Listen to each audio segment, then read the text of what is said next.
اللہ الرحمن الرحیم۔ عزیز طلباء، آج ہم اپنی 9th کلاس کی اردو کی بک کا تیسرا چیپٹر سٹارٹ کر رہے ہیں جس کا نام قومی اتفاق ہے، اور اس چیپٹر کے مصنف جو ہیں وہ سر سید احمد خان صاحب ہیں۔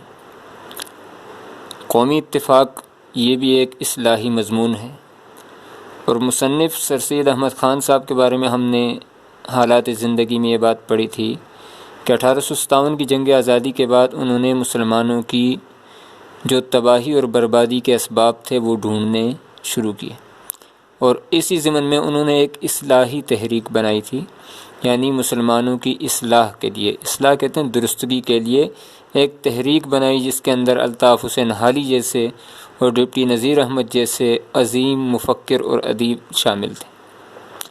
اسی ضمن میں سر سید نے بھی اپنے قلم سے فائدہ لیا اور قلم کی نوک زبان سے لوگوں کی اصلاح کے لیے مختلف مضامین لکھے۔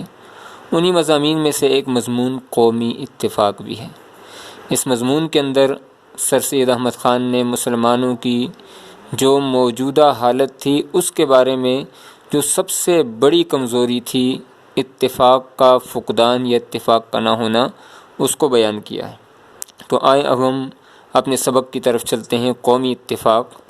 تو قومی اتفاق کو پڑھنے سے پہلے میں علامہ اقبال کے شعر لازمی پڑھوں گا، جو اس سبق کا حاصل مجھے معلوم ہوتا ہے کہ فرد قائم ربط ملت سے ہے تنہا کچھ نہیں، فرد قائم ربط ملت سے ہے تنہا کچھ نہیں، موج ہے دریا میں اور بیرون دریا کچھ نہیں۔ قومی اتفاق۔ قوم کا لفظ ایک ایسا لفظ ہے جس کے معنی پر کس قدر غور کرنا لازم ہے، ضروری ہے۔ یعنی مصنف ہمیں قوم کی تعریف بتا رہے ہیں کہ قوم پرانے زمانے میں کسے کہا جاتا تھا۔ زمانہ دراز سے، زمانہ دراز لمبی مدت، طویل عرصے سے، جس کی ابتدا آپ کو پتہ ہے شروع کرنے کو کہتے ہیں، یعنی زمانہ دراز سے جس کی ابتدا تاریخی زمانے سے بھی بالا تر ہے، یعنی بہت پرانا زمانہ۔ قوموں کا شمار کسی بزرگ کی نسل میں ہونے سے یا کسی ملک کا باشندہ ہونے سے ہوتا تھا۔ یعنی مصنف نے پہلے پیراگراف کے اندر ہمیں قوم کی تعریف بتائی ہے کہ قوم کسے کہتے ہیں، تو کہتے ہیں کہ پرانے زمانے میں قوم دو چیزوں سے بنتی تھی، یا تو کسی بزرگ کی نسل ہونے سے، یعنی ایک بزرگ کی نسل سے جتنے بھی لوگ ہیں تو انہیں ایک قوم کہا جاتا تھا، یا پھر کسی ایک مخصوص علاقے میں رہنے والے لوگوں کو قوم کہا جاتا تھا۔ یہ پرانے زمانے کے اندر قوم کی تعریف تھی کہ کسی بزرگ کی اولاد ساری کی ساری ایک قوم، یا پھر کسی ملک کے تمام باشندے ایک قوم۔ لیکن اب کیا ہوا؟ محمد رسول اللہ صلی اللہ علیہ وآلہ وسلم، جس پر میرے ماں باپ قربان ہوں، آپ صلی اللہ علیہ وسلم نے اس تفرقہ قومی کو، تفرقہ نا اتفاقی کو کہتے ہیں، ٹھیک ہے جی، تفرقہ تفریق ہو جانا، ہم کہتے ہیں نا فرق ہے، فرق کیسا ہوتا ہے؟ جدا جدا۔ تو تفرقہ قومی کو، جدا جدا جو ہم ہو گئے تھے، جو صرف دنیاوی اعتبار سے تھا، مٹا دیا۔ یعنی دنیاوی اعتبار سے کیا تھا؟ کسی بزرگ کے بچے ہیں تو وہ ایک قوم، یا پھر کسی ملک کے باشندے ہیں تو ایک قوم، ان دونوں باتوں کا تعلق دنیا سے تھا، اور ایک روحانی رشتہ قائم کیا، روحانی روح کا رشتہ۔ ایک ہے جسم کا تعلق اور ایک ہے روح کا تعلق۔ یعنی جسم کا تعلق، آپ کسی کے بیٹے ہیں، بھتیجے ہیں، یہ آپ کے جسمانی رشتے ہیں، اور ایک ہے روحانی رشتہ۔ روحانی رشتہ کیا ہے؟ جو ایک حبل متین، حبل رسی کو کہتے ہیں، متین مضبوط کو کہتے ہیں، ٹھیک ہے جی۔ وَاعْتَصِمُوا بِحَبْلِ اللَّهِ، قرآن کے اندر اللہ فرماتے ہیں کہ اللہ کی رسی کو مضبوطی سے تھامے رکھو، یعنی قرآن پاک کو۔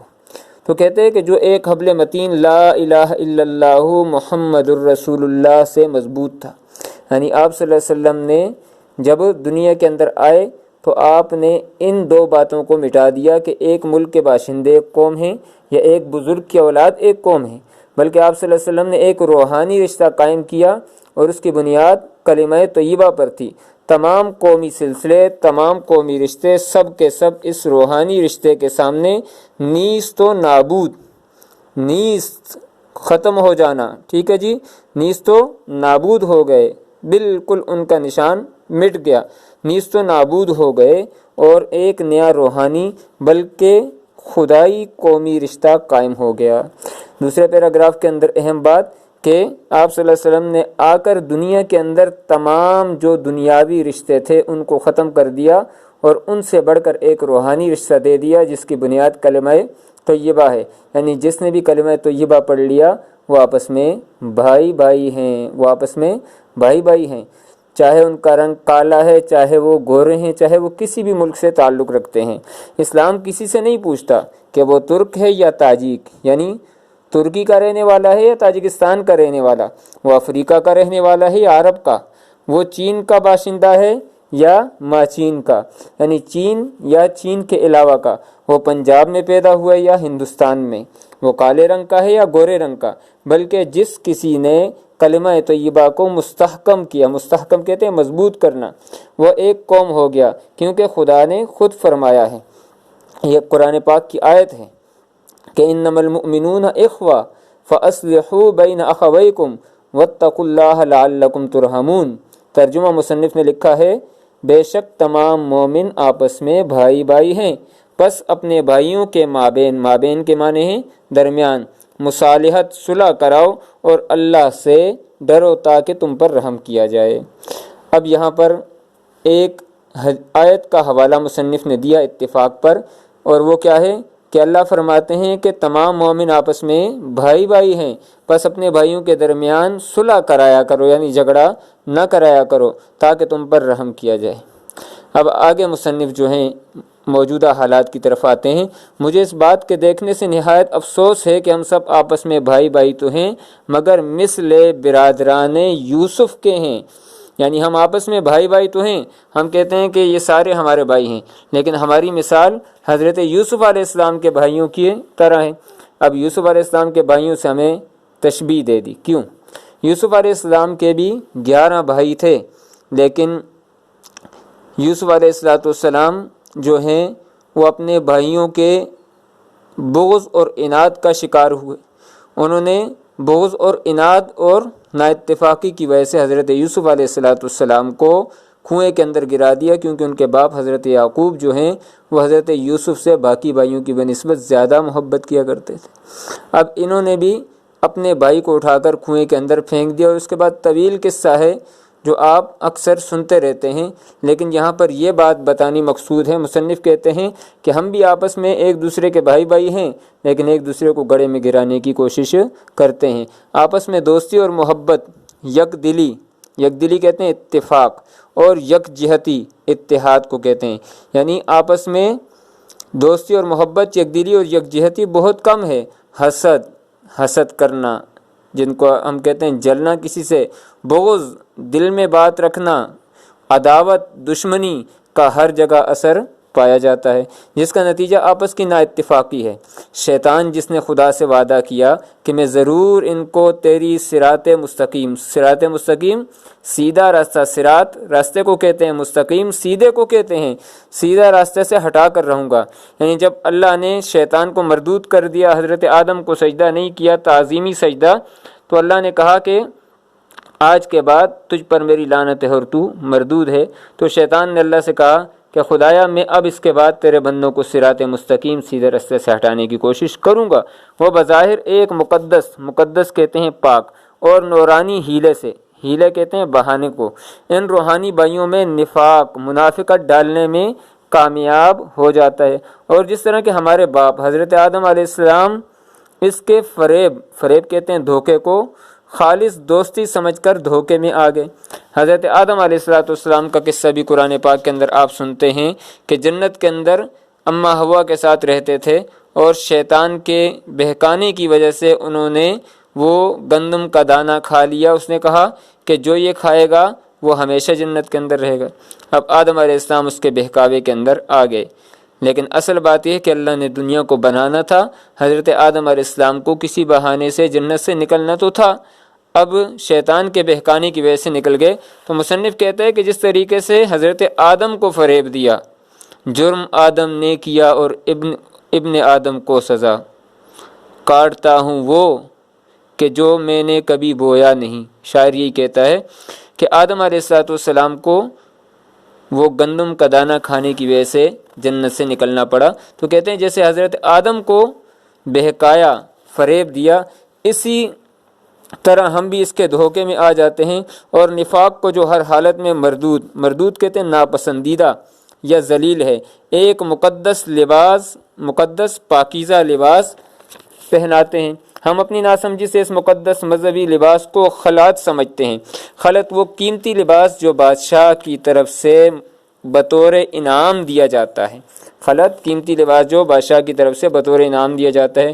کون شخص ہے جو اس بات کو نہیں جانتا کہ جس شخص نے لا الہ الا اللہ کہا وہ مسلمان ہے۔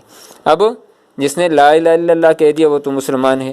جس نے ہمارے قبلے کو اپنا قبلہ بنایا وہ مسلمان ہے، یعنی جو بیت اللہ کی طرف منہ کر کے نماز پڑھتا ہے وہ بھی مسلمان ہے، اور جو مسلمان ہے وہ ہمارا بھائی ہے، کیونکہ قرآن کہتا ہے انما المؤمنون اخوہ۔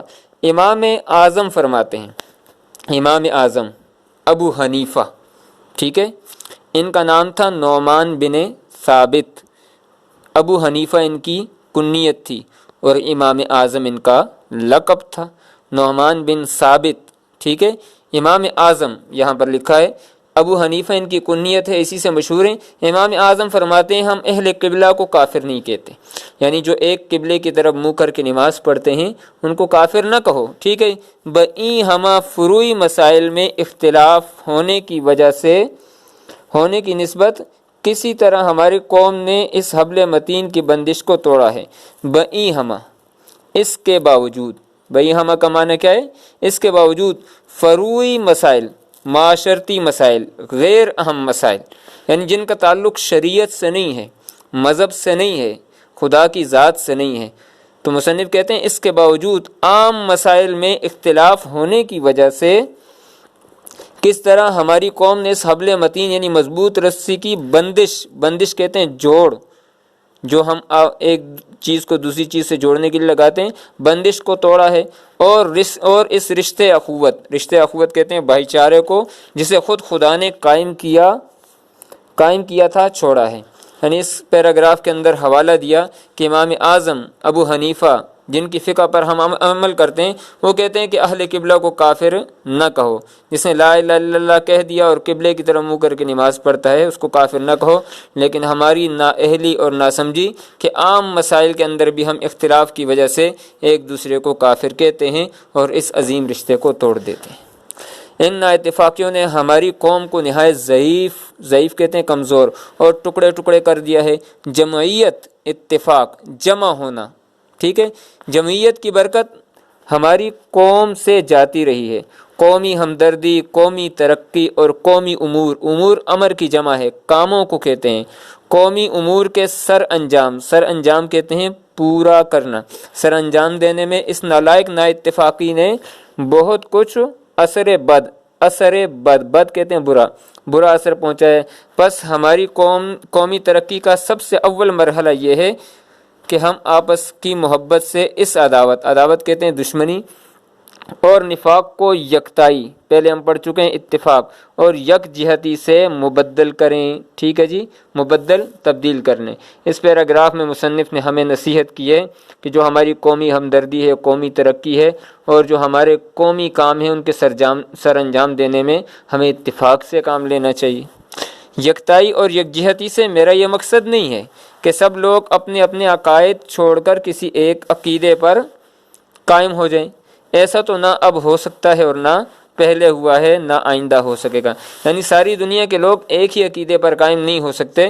مصنف کہتے ہیں میرا اتفاق سے میرا مطلب یہ نہیں ہے، تو پھر کیا مراد ہے؟ تو کہتے ہیں اتفاق کے قائم رکھنے کی جس کی ہمیں ضرورت ہے، ایک اور عقلی اور نقلی راہ موجود ہے۔ ایک ہوتی ہے عقلی دلیل اور ایک ہوتی ہے نقلی دلیل۔ عقلی دلیل جو عقل مانتی ہے، عقل کے ذریعے انسان سمجھتا ہے، اور نقلی دلیل جو لکھ کر دی جاتی ہے۔ عقلی اور نقلی راہ موجود ہے جس کی پیروی کہتے ہیں تقلید، پیچھے چلنا، جس کی پیروی قومی اتحاد کا ذریعہ ہو سکتی ہے۔ انسان جب اپنی ہستی، اپنی ذات پر نظر ڈالے گا تو وہ اپنے امور میں دو حصے پائے گا، یعنی انسان کے اندر دو کاموں کی طرف متوجہ ہونے کی ضرورت ہے۔ ایک کا تعلق خدا سے ہے اور ایک حصے کا ابنائے جنس، ابنائے جنس اپنے جیسے انسانوں سے۔ انسان کا دل ایک چیز ہے، دل، اس کا اعتقاد یعنی اس کا عقیدہ اور اس کا مذہب خدا کا حصہ ہے۔ یعنی انسان کے کن امور کا تعلق اللہ سے ہے؟ دل کا، عقیدے کا اور اس کے مذہب کا تعلق اللہ سے ہے، جس میں کوئی دوسرا بندہ شریک نہیں ہے۔ یعنی عقیدے کا سوال اللہ کر سکتے ہیں، مذہب کا سوال اللہ کر سکتے ہیں۔ آپ کسی کو مذہب کی بنا پر غلط نہ کہیں، چھوڑ دیں، وہ جانے، اس کا خدا جانے، تو آپ کا آپس میں اتفاق باقی رہے گا۔ تو مصنف کہتے ہیں کہ انسان کے اندر دو امور ہیں، ایک کا تعلق خدا سے ہے، ایک کا تعلق اپنے جیسے انسانوں سے۔ خدا سے کن امور کا تعلق ہے؟ تو وہ تین ہیں، ایک ہے دل، ایک ہے اس کا عقیدہ اور ایک ہے اس کا مذہب۔ ٹھیک ہے جی، اب سمجھا رہے ہیں، ان میں کوئی دوسرا شریک نہیں ہے۔ اس کے عقائد کی جو کچھ بلائی، اچھائی یا برائی ہو، اس کا معاملہ اس کے اور خدا کے مابین ہے، یعنی وہ جانے اور خدا جانے۔ نہ بھائی اس میں شریک ہے، نہ بیٹا، نہ دوست، نہ آشنا، آشنا کہتے ہیں جاننے والا، اور نہ قوم۔ پس جس بات کا اثر اس کی اپنی ذات تک محدود ہے، اس سے ہمیں کوئی بھی غرض نہیں رکھنی چاہیے۔ جب وہ خدا اور خدا کے رسول صلی اللہ علیہ وسلم کو برحق جانتا ہے، کسی قسم کی عداوت، دشمنی یا مخالفت نہیں رکھنی چاہیے، بلکہ اس کو بھی بھائی اور کلمے کا شریک سمجھنا اور اس اخوت کو جسے خدا نے قائم کیا ہے قائم رکھنا چاہیے۔ یعنی مصنف کہتے ہیں کہ عقیدے کا تعلق خدا کی ذات سے ہے، یعنی خدا پوچھیں گے، اگر غلط ہے تو خدا سزا دیں گے، اچھا ہے تو اس کو خدا جزا دیں گے۔ میں اور آپ کون ہوتے ہیں کہ کسی کو اس کے مذہب کی بنا پر گالی دیں یا اس کو برا بھلا کہیں؟ تو مصنف نے کہا کہ دو باتیں ایسی ہیں جو ہم کر لیں تو اس کے بعد اتفاق اور اتحاد قائم ہوگا۔ پہلی بات کہ اب ایک کا تعلق خدا سے ہے، جو خدا کا تعلق ہے اس کو خدا کے لیے چھوڑ دو۔ اب جو خدا کے تعلق کو خدا کے لیے چھوڑ دے گا تو پھر اس کے بعد کیا بچ جائے گا؟ نہایت افسوس اور نادانی، نادانی کہتے ہیں ناسمجھی کی بات یہ ہے کہ ہم کسی سے ایسے امر کام میں عداوت، دشمنی رکھیں جس کا اچھا برا اثر خود اسی تک محدود ہے، ہمیں اس سے کچھ بھی ضرر کہتے ہیں نقصان، ٹھیک ہے جی، تکلیف، ضرر اور نقصان نہیں، جو حصہ ابنائے جنس کا ہے۔ یعنی پہلا جو حصہ اللہ کا ہے وہ کیا چیزیں ہیں؟ دل ہے، عقیدہ ہے اور مذہب ہے۔ اب انسان کا اپنے جیسے لوگوں سے جو تعلق ہے، اس سے ہمیں غرض رکھنی چاہیے، اس سے کیا رکھنی چاہیے؟ ہمیں غرض رکھنی چاہیے۔ اب کیا غرض رکھنی چاہیے بھائی؟ اور وہ حصہ آپس کی محبت، وہ حصہ کیا ہے جی؟ آپس کی محبت، باہمی دوستی۔ پہلی چیز ہے آپس کی محبت، باہمی آپس کی دوستی، ایک دوسرے کی اعانت، اعانت کہتے ہیں مدد، ایک دوسرے کی ہمدردی ہے، یعنی جو اپنے جیسے لوگوں سے ہے، جیسے ہمسائے کے حقوق ہو گئے، آپس میں محبت رکھنا ہوگا، آپس میں اتفاق ہو گیا، آپس کی اعانت ہو گئی اور ایک دوسرے کی ہمدردی ہو گئی۔ یہ آپ کے سامنے چار چیزیں آ گئی جس کے مجموعے کا نام، یعنی سب کو جمع کر دیا جائے، قومی ہمدردی ہے۔ یہی ایک طریقہ ہے جس سے خدا کے حکم کی بھی اطاعت اور آپس میں برادرانہ بھائیوں جیسا برتاؤ، قومی اتفاق، قومی ہمدردی قائم ہو سکتی ہے، جو قومی ترقی کے لیے پہلی منزل ہے۔ یعنی مصنف کہتے ہیں کہ ہمارے جو آپس کے ابنائے جنس، اپنے جیسے لوگوں کے ساتھ تعلق ہے، اس میں کون کون سی چیزیں ہیں؟ ایک ہے آپس کی محبت، ایک ہے آپس کی دوستی، ایک ہے ایک دوسرے کی مدد اور ایک ہے ایک دوسرے کے ساتھ ہمدردی کرنا۔ یہ چار چیزیں جب ہمارے درمیان آ جائیں گی تو ہم ایک دوسرے کے ساتھ اتفاق سے رہنا سیکھ لیں گے۔ اب ایک تو یہاں پر مصنف نے ہمیں سمجھا دیا کہ وہ لوگ ہیں جو ہمارے بھائی ہیں، جو کلمہ پڑھتے ہیں، یعنی مسلمان ہیں، جو مسلمان ہیں۔ اب اگلے پیراگراف کے اندر ایک اور بات سمجھا رہے ہیں، یہ بات ہمیں بھولنی نہیں چاہیے کہ ان روحانی بھائیوں کے سوا، روحانی بھائی وہ جو کلمے میں ہمارے شریک ہیں، اور بھی ہمارے وطنی بھائی ہیں، وطنی ہم وطن بھائی، کون سے؟ گو وہ ہمارے ساتھ اس کلمے میں جس نے ہم مختلف قوموں اور مختلف فرقوں کو ایک قوم اور آپس میں روحانی بھائی بنا دیا ہے، وہ شریک نہیں ہے، مگر بہت سے تمدنی کہتے ہیں معاشرتی، معاشرے کے زندگی گزارنے کے طریقے، امور ہیں، امور امر کی جمع کام ہیں، جن میں ہم اور وہ مثل بھائیوں کے شریک ہیں، یعنی ہم اور وہ اس میں برابر ہیں۔ ہمسائے کا ادب ہمارے مذہب کا ایک اہم جز ہے، یہی ہمسائیگی، وسعت، کشادگی بڑھتے بڑھتے، ٹھیک ہے جی، پاتے پاتے ملکی اور وطنی، ہاں ہمسائیگی وسعت پاتے پاتے ہم ملکی اور ہم وطنی وسعت تک پہنچ گئی ہے۔ یعنی دوسری بات یہ ہے کہ ہم دو قسم کے ہمارے بھائی ہوتے ہیں ابنائے جنس میں، مطلب یہ کہ ابنائے جنس کی دو قسمیں اپنے جیسے انسانوں کی، ایک وہ جن سے ہمارا روحانی رشتہ ہے اور ایک وہ ہے جن سے ہمارا جسمانی رشتہ ہے۔ روحانی رشتہ ان سے جنہوں نے کلمہ پڑھا ہے، تو ان کے ساتھ جیسی محبت ہے کرنی چاہیے، دوستی کرنی چاہیے، اعانت کرنی چاہیے، ان کی مدد، ان کے ساتھ ہمدردی کرنی چاہیے۔ ویسے ہی ہمارے دوسرے جو بھائی ہیں جسمانی بھائی ہیں، جو کلمے میں تو ہمارے ساتھ شریک نہیں ہے لیکن ایک وطن کے اندر رہنے کی وجہ سے وہ ہمارے ساتھ شریک ہیں، تو اس وجہ سے ان کے ساتھ بھی جسمانی اعتبار سے جتنے بھی امور ہیں، ہمسایہ ہونے کے حقوق ہیں یا آپس کی محبت ہے، مدد کرنی ہے، ہمدردی کرنی ہے، اس کے اندر وہ بھی ہمارے ساتھ شریک ہیں۔ ان ہم وطن بھائیوں میں بھی دو حصے ہیں، ایک میں ان کا تعلق خدا سے، اب جو نان مسلمز ہیں غیر مسلم ہیں ان کے بھی دو حصے ہیں، ایک کا تعلق جو ہے وہ خدا سے، یعنی اگر کوئی کرسچن ہے، ہندو ہے، بدھ مت ہے، کوئی بھی ہے، اب وہ جانے، اس کا خدا جانے، ہمیں اس سے کیا۔ اور ایک میں ابنائے جنس کا، یعنی ایک اپنے جیسے انسانوں کا تعلق ہے، ٹھیک ہے جی، خدا کا حصہ خدا کے لیے چھوڑ دو، اور جو حصہ ان میں ابنائے جنس کا ہے اس سے غرض رکھو۔ تمام امور انسانیت میں جو تمدن، زندگی گزارنے کے طریقے، معاشرت سے تعلق رکھتے ہیں، ایک دوسرے کے مددگار ہو، آپس میں سچی محبت، سچی دوستی اور دوستانہ بردباری رکھو، ٹھیک ہے جی، برداشت کرنا، ٹھیک ہے جی، بردباری کرنا۔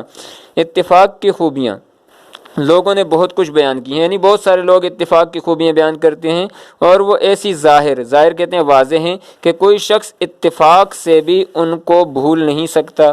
بہت بڑے بڑے واقعات دنیا میں گزرے ہیں جن کو پرانی تاریخیں یاد دلاتی ہیں، ٹھیک ہے، آپ بھی اتفاق کے بہت سارے قصے سنتے ہوں گے۔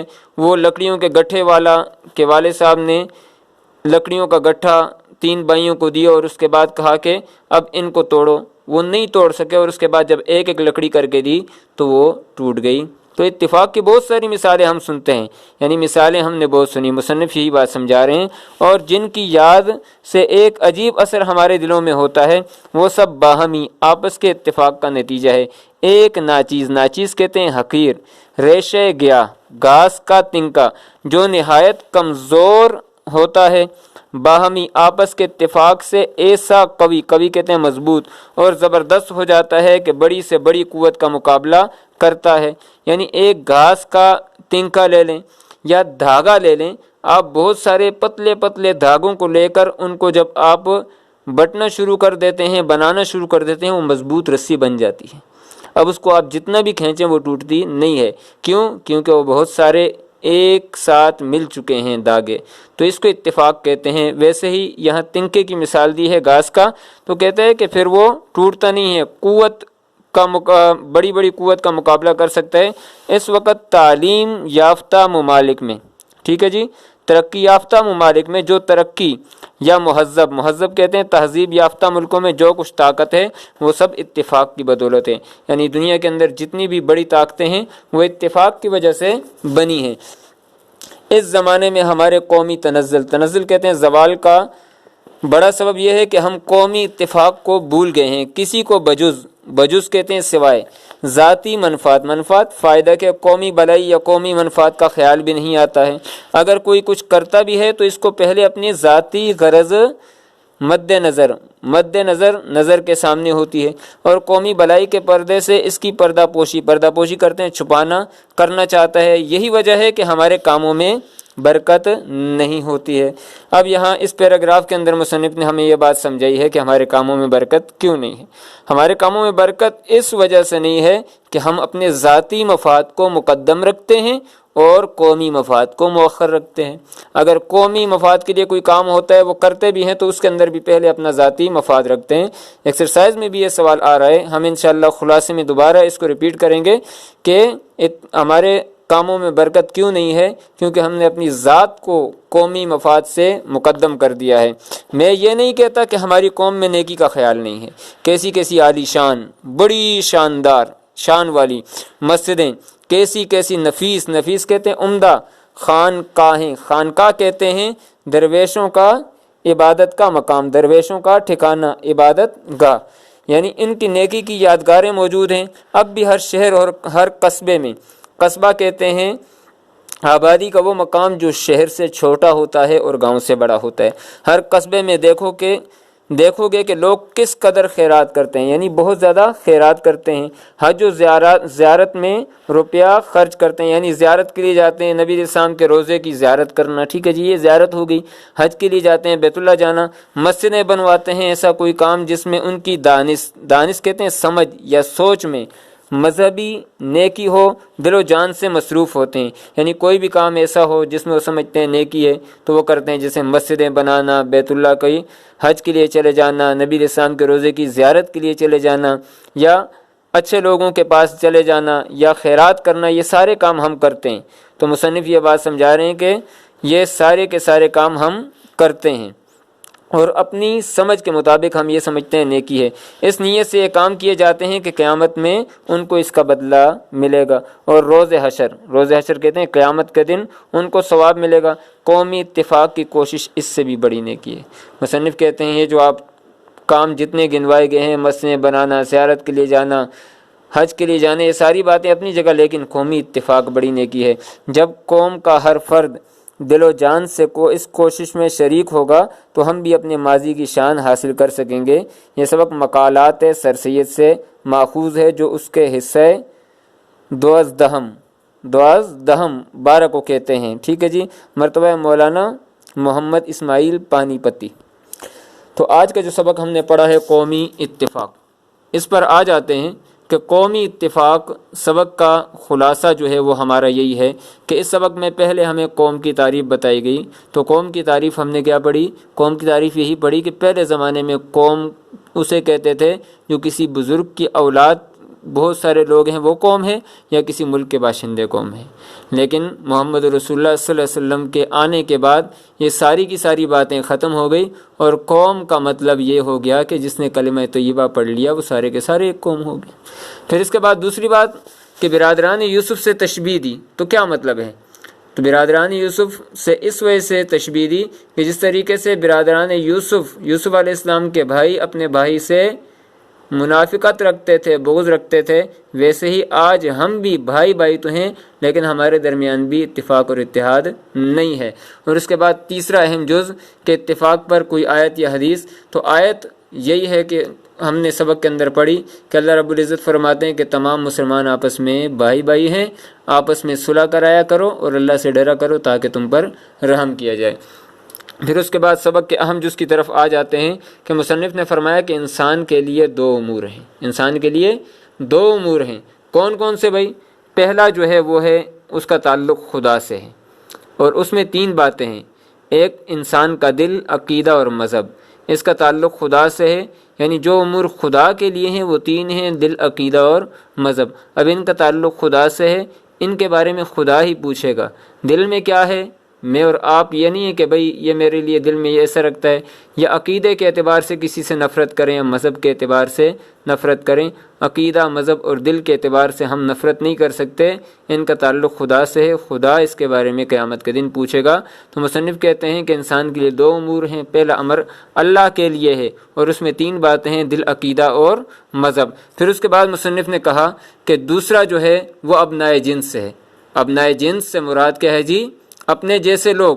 اب اپنے جیسے لوگ جو ہیں وہ بھی 2 قسم کے ہیں، ایک وہ ہیں جو روحانی بھائی ہیں، ایک وہ ہیں جو جسمانی بھائی ہیں۔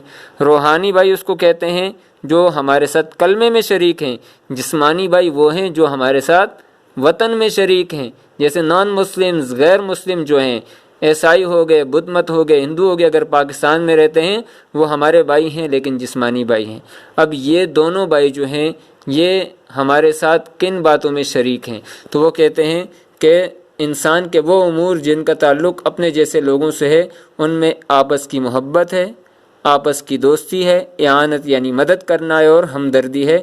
یہ ساری کی ساری باتیں جو ہیں یہ آپس کی ہیں۔ پھر اس کے بعد مصنف نے ایک اور بات بھی اینڈ میں ہم سے پوچھی کہ ہمارے کاموں میں برکت کیوں نہیں رہی؟ تو ہمارے کاموں میں برکت اسی وجہ سے نہیں رہی ہے کہ ہم جو کام کرتے ہیں اس میں ذاتی مفاد کو مقدم رکھتے ہیں، قومی مفاد کو پیچھے چھوڑ دیتے ہیں۔ یہ ہمارے آج کے سبق کا خلاصہ ہے۔ تو بیٹا آپ کا جو ہوم ورک ہے وہ یہی ہے کہ میں آپ کو MCQs اس سبق کے سینڈ کر دوں گا، وہ آپ نے حل کر کے بھیج دینے ہیں۔ سبق کا خلاصہ علامہ اقبال کا یہی شعر ہے کہ فرد قائم ربط ملت سے ہے تنہا کچھ نہیں، موج ہے دریا میں اور بیرون دریا کچھ نہیں۔ اور امید ہے کہ بیٹا آپ اپنا ہوم ورک کرتے ہوں گے اور ساتھ ساتھ مجھے سینڈ کرتے رہیں۔ السلام علیکم۔